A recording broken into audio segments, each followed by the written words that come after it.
एक कहानी जो अपने आप में बहुत कुछ बयां करती है। It's not any imagination, it's observations.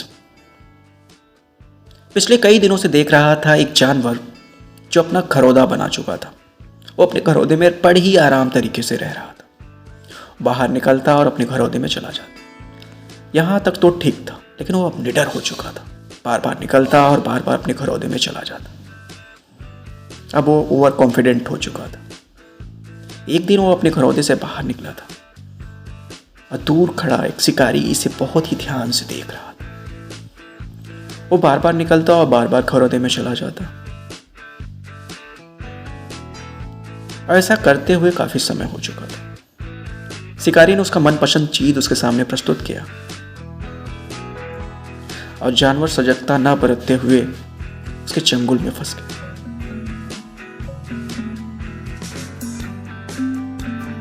उसका ट्रैप कामयाब।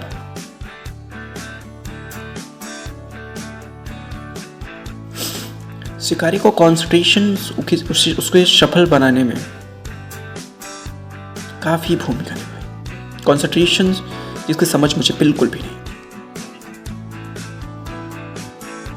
एक दिन मैं मैच को देख रहा था, जो स्टेडियम से खचाखच भरे हुए दर्शक उस मैच का लुत्फ उठा रहे थे, जहां पर विकेट की काफी दरकार थी। पर विकेट नहीं मिलती तो फील्डर की टीम हार जाती। फील्डर को किसी भी हाल में एक विकेट चाहिए होता।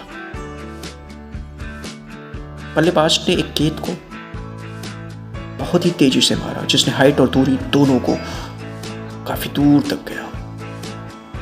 और उसके नीचे एक फील्डर था, जहां पर दर्शकों की आवाज और उस विकेट का प्रेशर, हारने का डर और जीतने की एक लालसा। उस सब के बीच में वो फील्डर काफी दबाव में था, लेकिन उस कैद को उसने पकड़ा।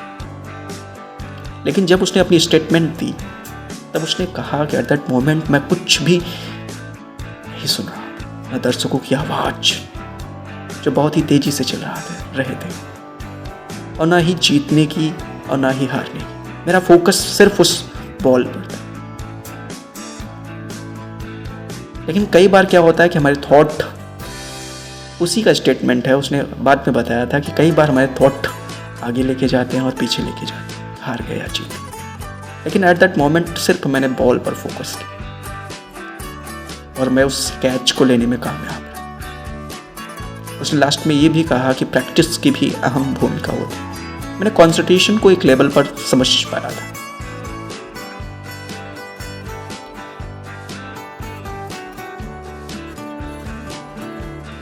और जानवर जो यहाँ पर उस ट्रैप में फंसा, उसकी अपनी ओवर कॉन्फिडेंट की।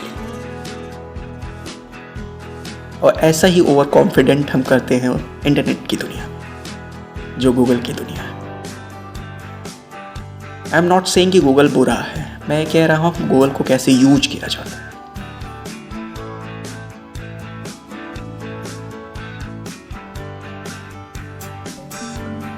आपके ना चाहते हुए भी आपके दिमाग को बढ़ा जाता है। एडवर्टाइजमेंट की दुनिया इसे कहते हैं। इस गूगल के पीछे भी साइबर एक्सपर्ट, टेक्निकल एक्सपर्ट और साइकोलॉजिस्ट होते हैं, जो उसका एनालिटिकल विश्लेषण करते हैं।